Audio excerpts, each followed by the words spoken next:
When you were growing up, did you ever think you could have done something or said something to make your parents not love you anymore? To make them throw you out of the house? We aren't talking about horrible crimes or white lies. We're talking about things that are defining who you are as a person. Today I'll be discussing LGBT teen suicide and homelessness and why the need for change is so urgent through startling statistics and personal testimony. I will explain what the solution I believe to be for this saddening epidemic is, and visualize for the future the LGBT youth if we can help make change happen. The need for changes can easily be seen by the following statistics I'm about to share. However, first let me give you some personal insight of my homelessness. I was 17 years old when I was forced to leave my father's house due to him not being accepting of my lifestyle. I was a senior in high school and I had nowhere to go. I had no car, no job, no money, just the clothes that I grabbed before I left the house. I was lucky that I had some friends and their families that helped me get through this difficult time. If not, I would have been out on the street. God only knows where I'd be. Still, I had to graduate high school and try to find a way to live. I know how scary it can be to have the only life you've ever known ripped away from you just because you are who you are. Now let's talk about some statistics. The following are some of the startling statistics on our youth found on trevorproject.org. First, suicide is the second leading cause of death among people ages 10 to 24. Second, the LGBT youth are 4 times more likely, and questioning youth are 3 times more likely to attempt suicide as their straight peers. Third, 1 out of 6 students nationwide, grades 9 through 12, seriously considered suicide in the past year.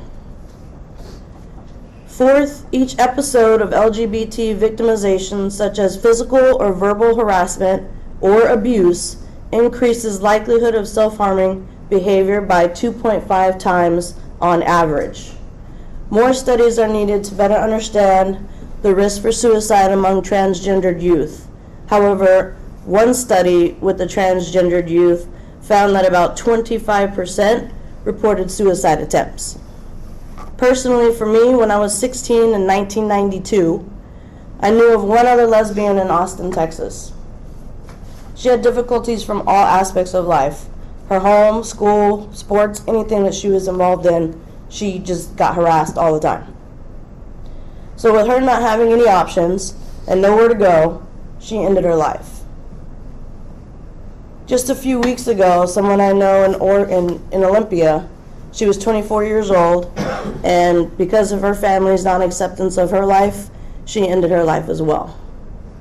So from 1992 to 2015, for me, LGBT teen suicide is very much real and hasn't really wavered since the very first time I experienced that somebody took their own life for the same reasons I could have taken my own.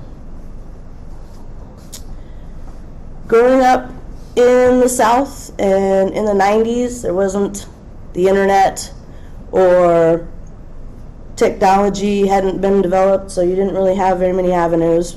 Before your tweeting and your Snapchats and your pokes, there wasn't anything for LGBT teens to do other than go to gay bars or nothing really. I mean, you have to figure it out on your own, just like the hundreds of thousands that walked before you.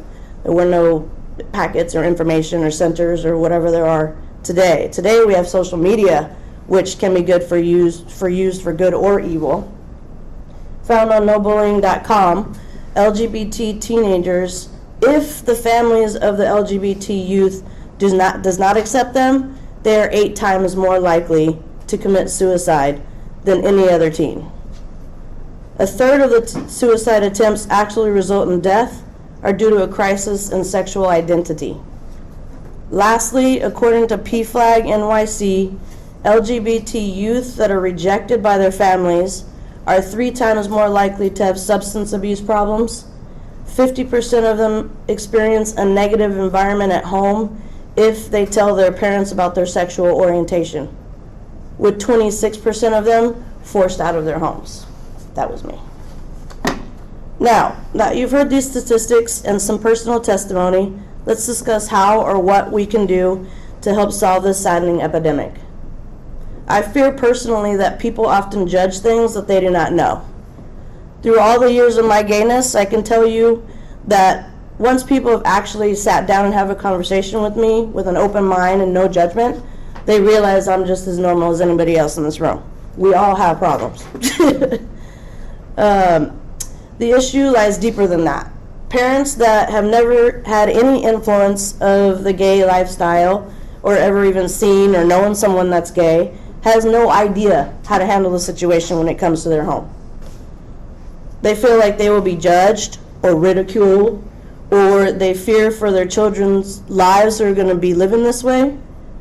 Through education and raising awareness to help parents, school systems, and our youth start to find a better way to communicate instead of throwing them out into the streets to fend for themselves at a very young age. Giving parents the tools they need to address the situation head on and in a non-threatening, non-abusive manner to stop keeping them in the closet or ignoring the issue.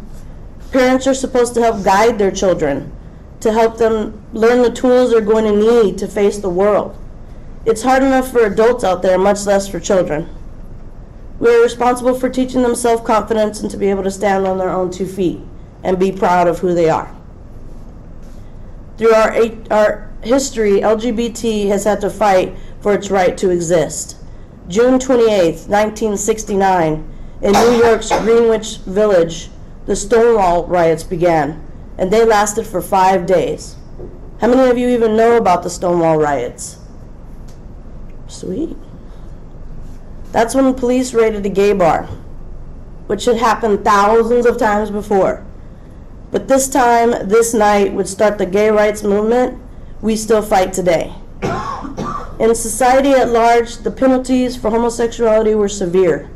State laws across the country criminalized same-sex acts, while simple affectionate acts in public, such as 2 men or 2 women holding hands, that could result in being arrested. Even if somebody declared themselves to be gay or lesbian, that could result in admission to a mental institution without a hearing. All found on socialistalternative.org. Here we are, 46 years later, with 37 states on board for marriage equality, and the Supreme Court months away from making same-sex marriage nationally recognized. Through all of the laws being developed to help protect the LGBT from discrimination or violence, this all alone raises awareness. However, society, school systems, and virtually every aspect of our life must have to start to change with the laws. Once this begins to take over, this will help change the mold the world has on who or how people can be. As we progress with educating and raising awareness, this should lead to a better, healthy, safe environment throughout the country for all the LGBT to feel like they're the norm and everybody can view them that way. Just look at how we used to view African Americans or women's rights. Today it's gay rights. The future will once again look back and say, I can't even ever believe we had to go through that. The fact of the matter is, the youth are our future, gay or straight. Almost half of the homeless youth and runaways are LGBT. For them to stand true to who they are and not lead a life of lies, that means that they have to be out on the streets, fighting to survive in any which way that they can, or they give up and they take suicide as the answer. The key to stopping LGBT teen suicide and homelessness is to educate, reaffirm them, and support these kids that are going through things most parents don't understand. My hope or challenge to you today is that you take this knowledge I've given you and think about what is happening on around you, and that it gives you the strength to stand up for what is right and help make change happen in societies when it comes to LGBT. Thank you.